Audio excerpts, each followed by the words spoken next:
Hello, MED13L community. It's been a while since we've given an update, and we've decided to try a new format with videos like this instead of written articles. Please let us know what you think. A brief introduction. My name is Nick Seaver. I've had a chance to connect with many of you, but for those I haven't, I am the father of a 13-year-old daughter with MED13L and chair of the MED13L board, and with that fantastic board and a growing team, actively engaged in our various projects to help find medicines for the MED13L community. I wanted to update everybody on two things today.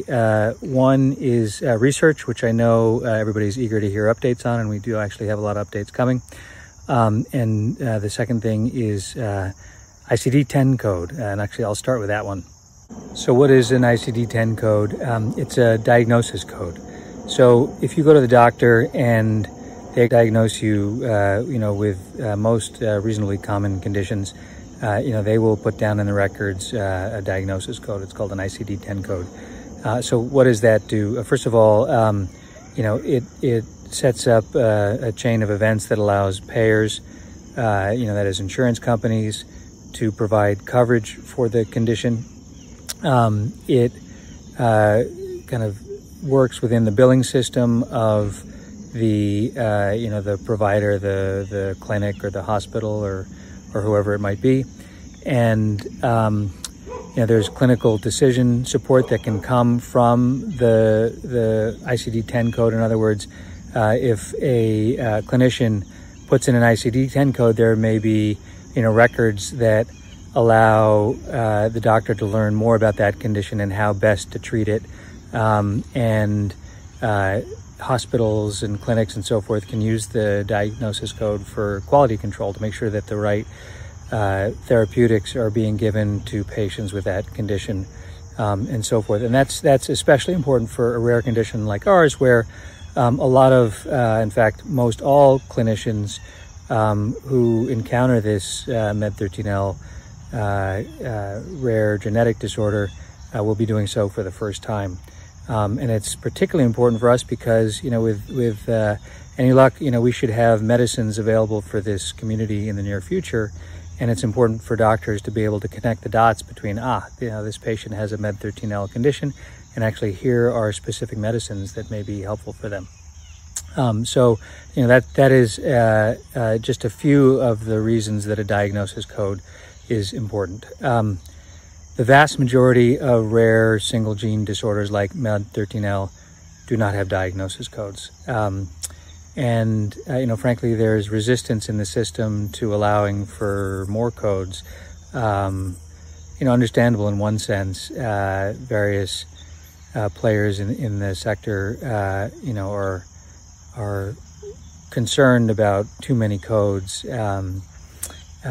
But it's critical and just makes a ton of sense for MED13L to have a diagnosis code, in part for the reasons, that I described. And so about 18 months ago, a couple of us on the MED13L board undertook to try to figure out how to lobby to try to get that code. That was a very kind of intimidating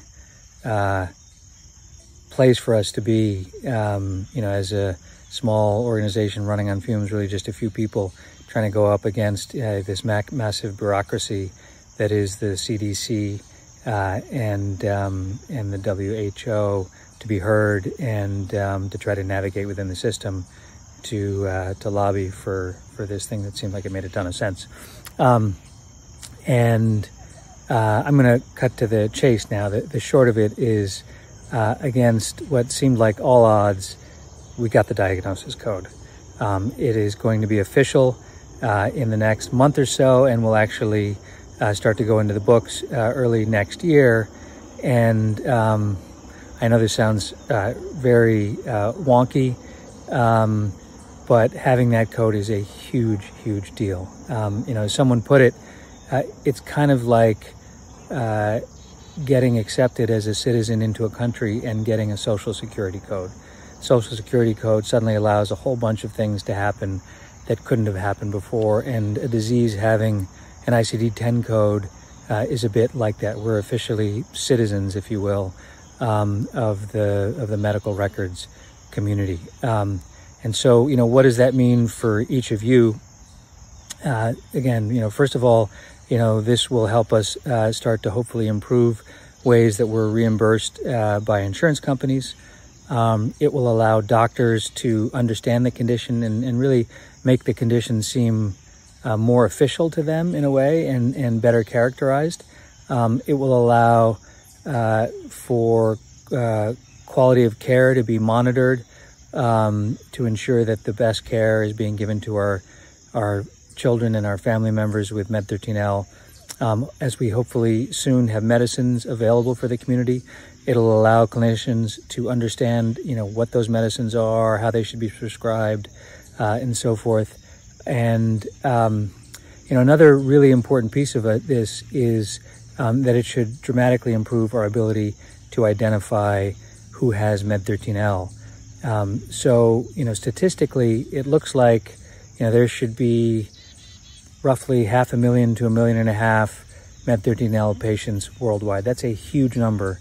We're only able to identify a tiny, tiny, tiny fraction of that number so far. There are a bunch of reasons for that, but one of them is right now when a patient is diagnosed with MED13L, there's no way for them, at least within the ICD-10 code system, to be identified specifically as having MED13L. So oftentimes they will be coded for other things like autism disorder, or perhaps a vision disorder, or an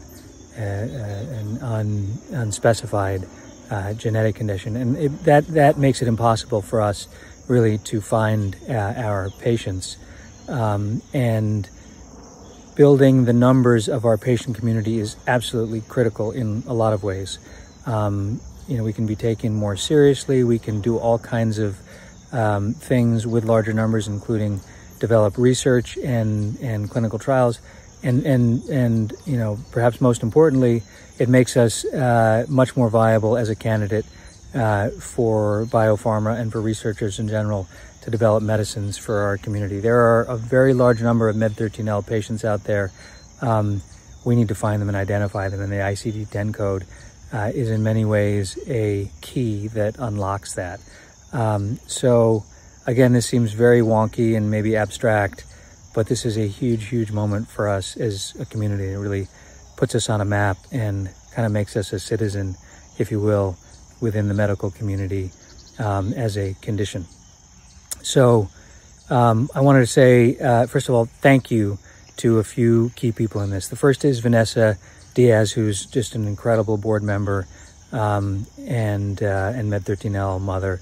And, I've written about, what she did, raising awareness about MED13L in a way that ultimately connected her with a friend, Jenny Robertson. That's another thank you, big thank you.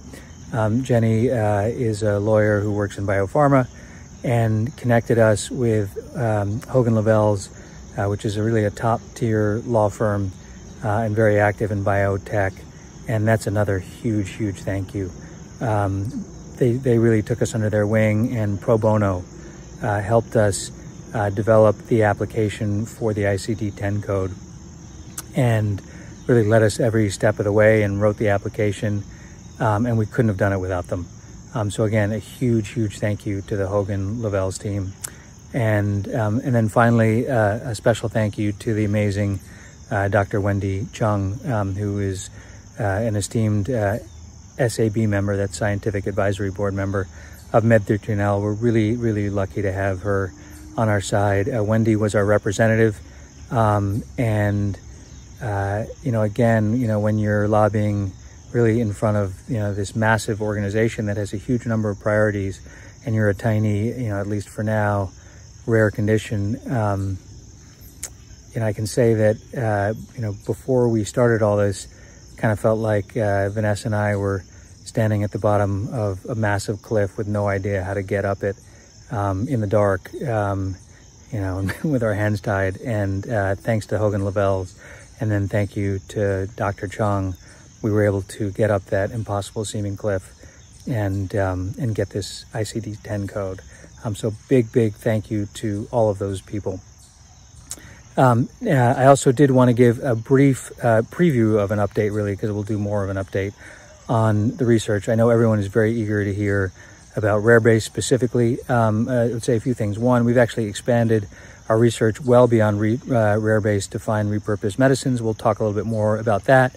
And then on rare-base specifically, we got first initial readouts, and the short of it is we don't have a complete answer yet.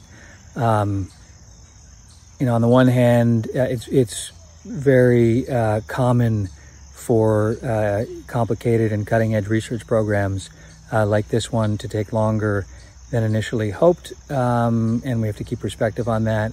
But let's just say we are super eager to get results, and you know, every day counts for our children, and you know, we should have those results soon. So there will be an update coming on rare-base, as well as the many other things that we're doing for finding repurposed medicines. I know that is obviously critical for all of us, and top of mind.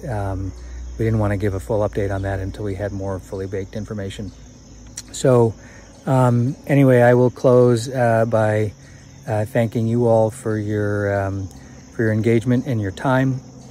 And you know, as always, just want to remind folks that we are an all-volunteer organization. Any MED13L community members out there who are interested in volunteering, whether it's marketing, legal, financial, fundraising, we're always eager to hear. I always have to put in a plug for donations. You know, we really, you know, we're a zero overhead all volunteer organization, and all your donations go directly to the research and the initiatives that are underway. So please consider us. And I think with that, I will sign off. Please let us know again if you have any thoughts on this format. If you have any comments or questions, please leave them below, and we'll respond. All the best to everybody in the MED13L community. Thanks so much. Bye.